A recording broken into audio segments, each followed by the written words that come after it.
ஹரஹர சங்கர மகாதேவ. திருச்சிற்றம்பலம். நினைத்ததை நிறைவேற்றும் பிரதோஷ வழிபாடு. நீங்கள் நினைத்ததை நிறைவேற்றும் பிரதோஷ வழிபாடு. சிவனை வழிபட எத்தனையோ முக்கியமான தினங்கள், பண்டிகைகள், விசேஷங்கள் இருக்கின்றன.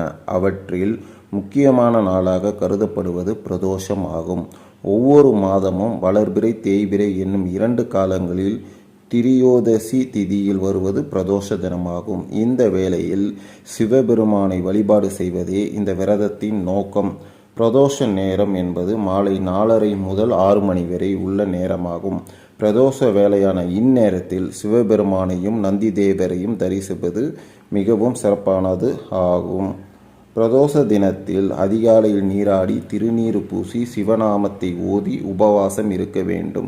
அன்று காலை முதல் மாலை வரை பிரதோஷம் முடியும் வரை உணவை தவிர்த்து பிரதோஷ தரிசனம் முடித்து பிரதோஷம் உண்டு விரதத்தை முடிக்க வேண்டும். பின்னர் இரவு உணவு சாப்பிடலாம். இப்போது 11 பிரதோஷங்கள் விரதம் இருந்து சிவனை வழிபட்டால் சிவனின் அருள் நிச்சயம் உங்களுக்கு கிடைக்கும்.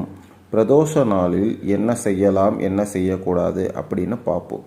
பிரதோஷ நாட்களில் அபிஷேகத்திற்கு தேவையான பொருட்களை நீங்கள் வழங்கலாம்.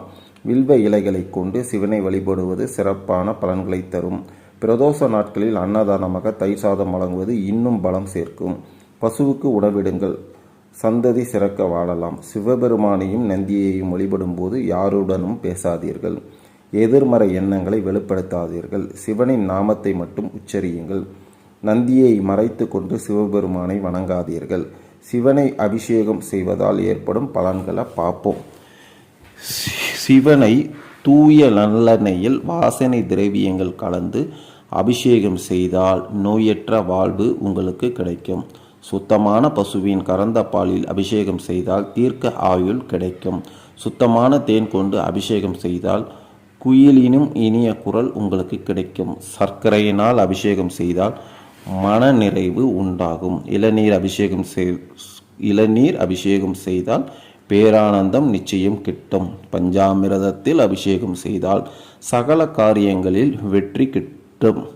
தயிர் அபிஷேகம் செய்தால் சம்பத்து கிடைக்கும். கரும்புச்சாறு அபிஷேகம் செய்தால் உடல் வலிமை நிச்சயம் பெறும்.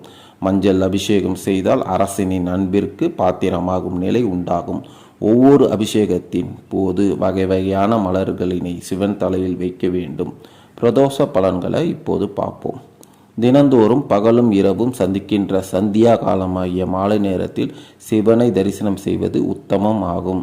பிரதோஷ பூஜை மேற்கொள்ளும் போது அறிவு வளரும், நினைவாற்றல் பெருகும், தோஷங்கள் நீங்கும். எவ்வளவு பெரிய தோஷமாக இருந்தாலும் பிரதோஷ காலத்தில் விரதம் இருந்து பசுவின் கறந்த பாலை கொண்டு சிவனை அபிஷேகம் செய்து சங்குப்பூ வைத்து வழிபட்டால் சிறப்பான பலன் உங்களுக்கு கிடைக்கும். காராம் பசுவின் பாலை கொண்டு நந்தியையும் சிவனையும் வழிபட்டால் பூர்வ ஜென்ம வினைகள், பெண்ணால் வந்த சாபம் உள்ளிட்டவை நீங்கும் என்பது ஐதீகம். பிரதோஷம் விரதம் மேற்கொண்டால் குழந்தை பாக்கியம் இல்லாதவர்களுக்கு குழந்தை பாக்கியம் கிடைக்கும். திருமணமாகாத கன்னிய பெண்களுக்கு விரைவில் திருமணம் நடைபெறும். வறுமை நீங்கி செல்வம் பெருகும். மேலும் தொழில் மேன்மை அடையும். கடன் பிரச்சனைகள் தீரும்.